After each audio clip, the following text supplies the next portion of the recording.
आंखों में जुनून दिल में चिंगारी रखो, आंखों में जुनून दिल में चिंगारी रखो, जिंदा रहना है तो तरकीबें बहुत सारी रखो, जिंदा रहना है तो तरकीबें बहुत सारी रखो, राह के पत्थर कुछ भी नहीं है, राह के पत्थर कुछ भी नहीं है, मंजिल आवाज देगी मगर सफर जारी रखो, मंजिल आवाज देगी मगर सफर जारी रखो।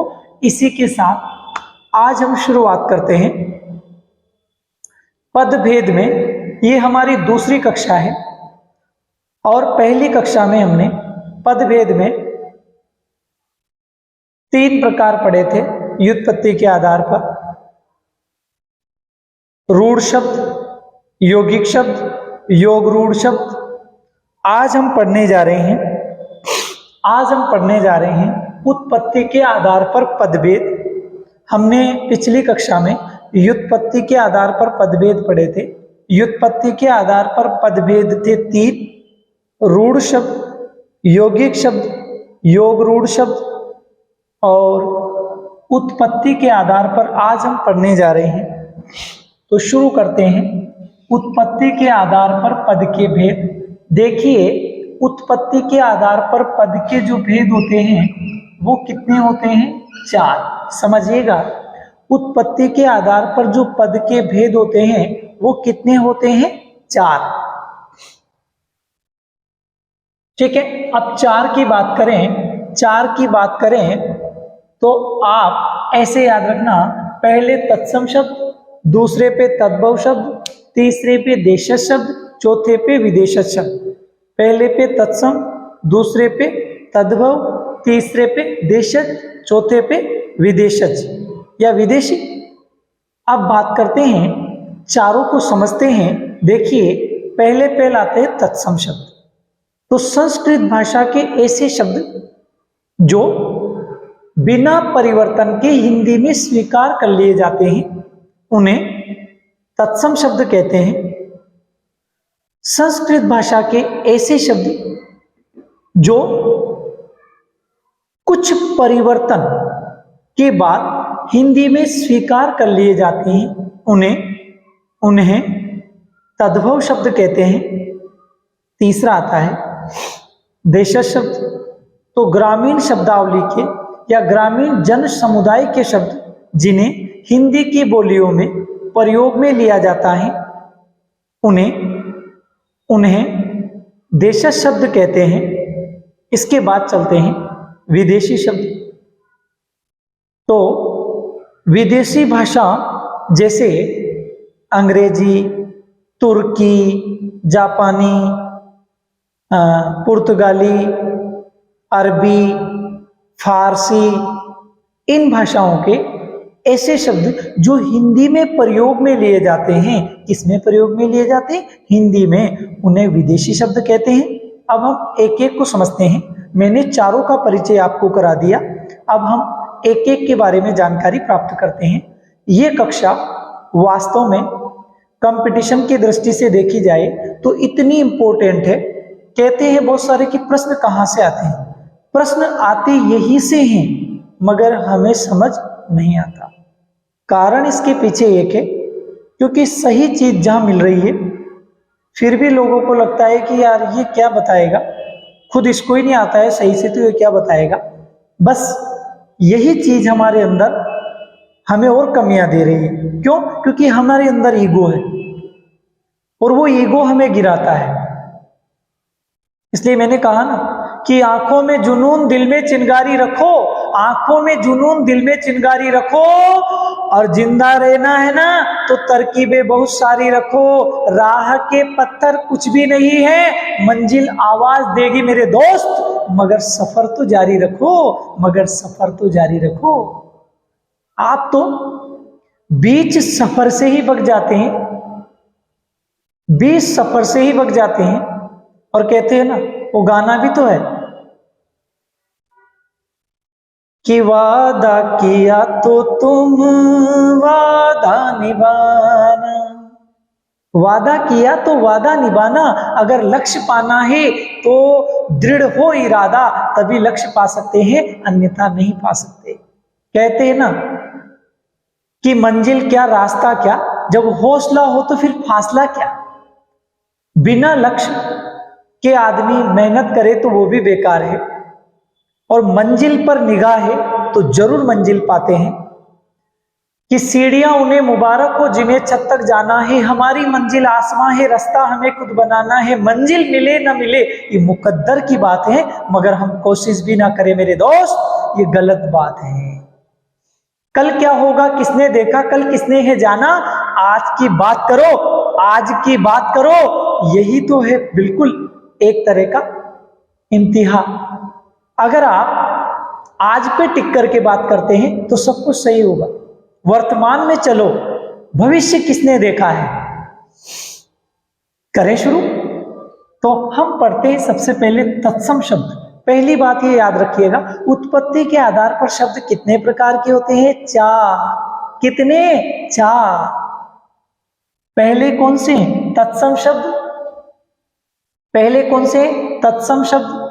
तो संस्कृत भाषा के वे शब्द, ऐसे याद रखना, संस्कृत भाषा के वे शब्द। देखिएगा समझने का तरीका, संस्कृत भाषा के वे शब्द जो बिना परिवर्तन के,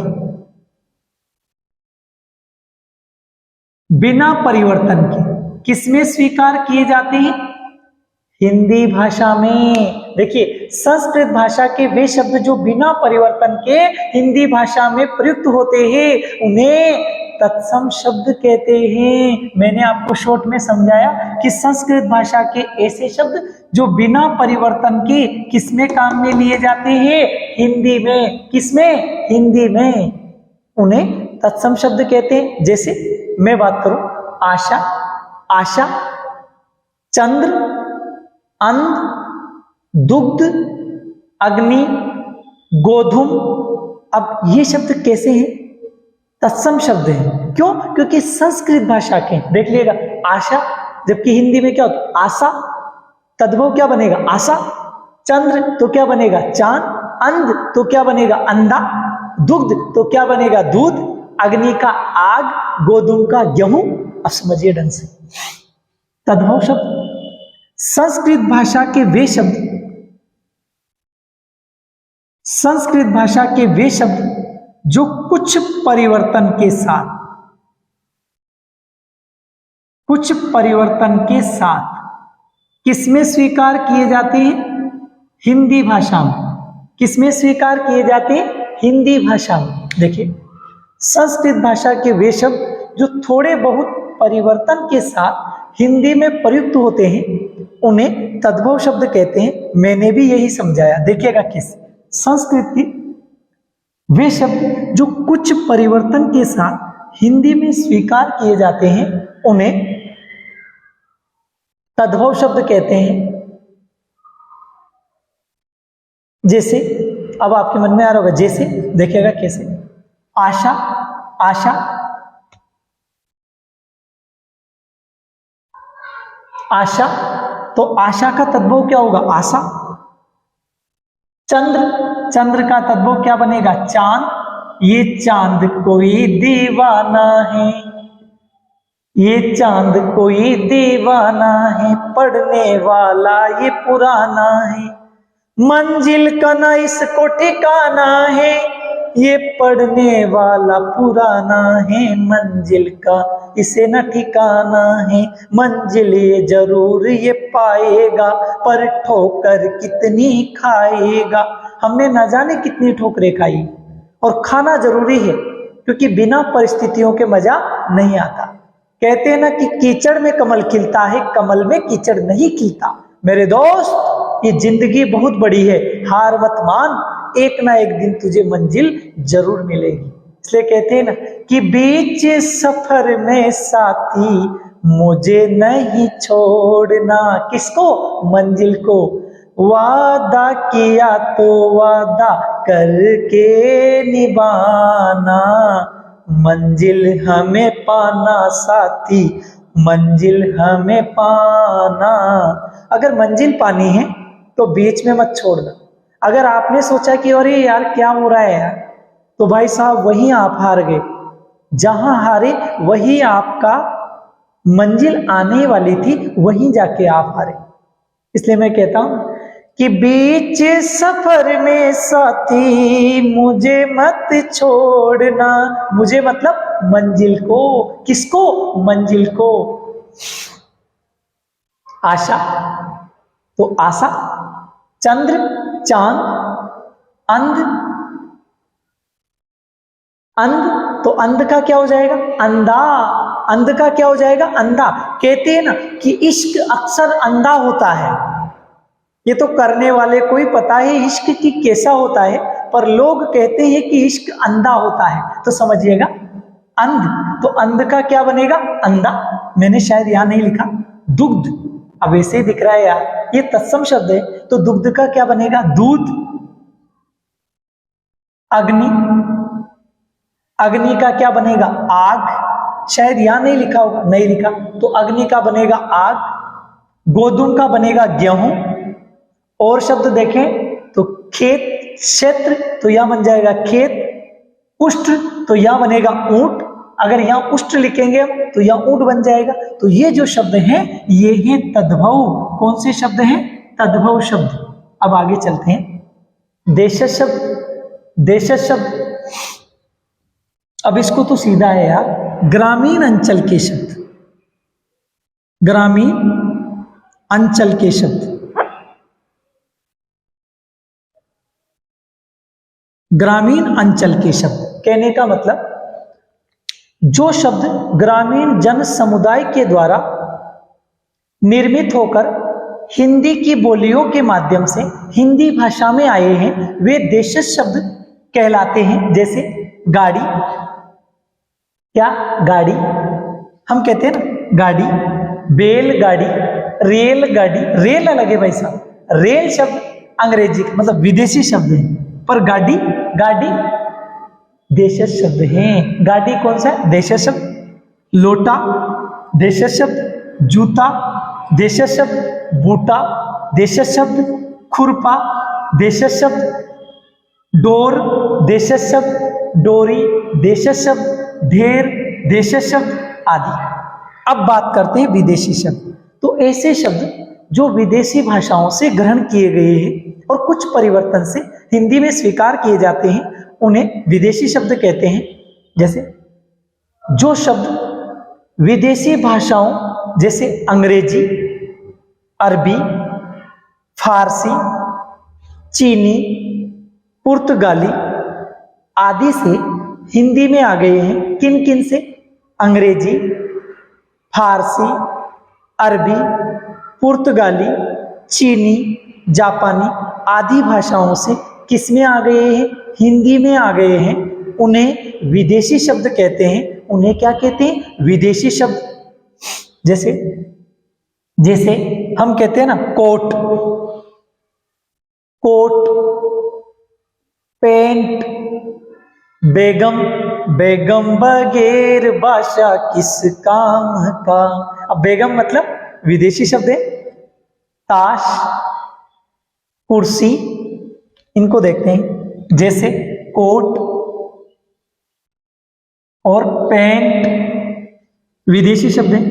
बेगम विदेशी, ताश विदेशी शब्द है, कुर्सी विदेशी शब्द है। कुर्सी तो मेज भी विदेशी होगी, कुर्सी विदेशी तो मेज भी होगी।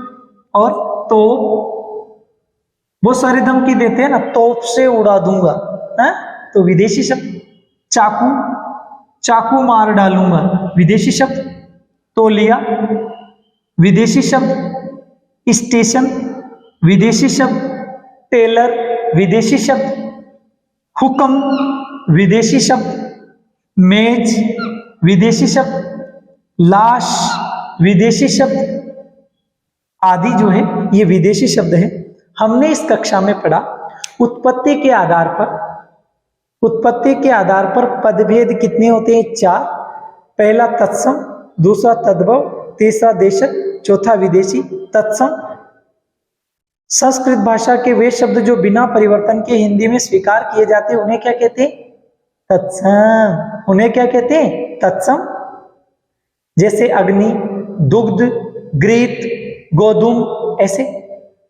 इसके बाद आता है तद्भव। तो तद्भव संस्कृत भाषा के वे शब्द जो कुछ परिवर्तन के साथ हिंदी में स्वीकार कर लिए जाते हैं उन्हें तद्भव शब्द कहते हैं। जैसे गेहूं, चांद, अंधा, आशा, उन्हें तद्भव शब्द कहते हैं। फिर आता है देशज शब्द। ग्रामीण अंचल के द्वारा, ग्रामीण जन समुदाय के द्वारा बोले गए शब्द जो हिंदी में प्रयोग किए जाते हैं उन्हें क्या कहते हैं? देशज। जैसे मैं बोलूं डोर, डोरी, डोर, डोरी, खुरपा, जेवड़ी, लोटा, बूटा, जूता, खोटा, गाड़ी, ये से शब्द। विदेशी शब्द जो विदेशी भाषाओं से, जैसे पुर्तगाली, अरबी, फारसी, चीनी, जापानी, इनसे जो है ग्रहण किए गए हैं वे शब्द विदेशी शब्द कहलाते हैं। जैसे मैं बोलूं coat, pant, shirt, T shirt, है ना। और इसके साथ साथ मेज, कुर्सी, तोप, चाकू, ठीक है। अगर आपको मेरे द्वारा पढ़ाई गई ये कक्षा अच्छी लगे तो आप कमेंट करके जरूर बताएं, और यदि आपको कुछ कमी लगे तो भी कमेंट करके बताएं, क्योंकि आपका साथ ही हमारा सब कुछ है। हम आपसे कुछ नहीं चाहते, हम आपसे केवल एक ही गुजारिश करते हैं कि आप कक्षा को ज्यादा से ज्यादा शेयर करें ताकि आपके दोस्तों तक पहुंच सके। इसी के साथ कक्षा को हम यही विराम देते हैं। धन्यवाद, मिलते हैं अगली कक्षा में।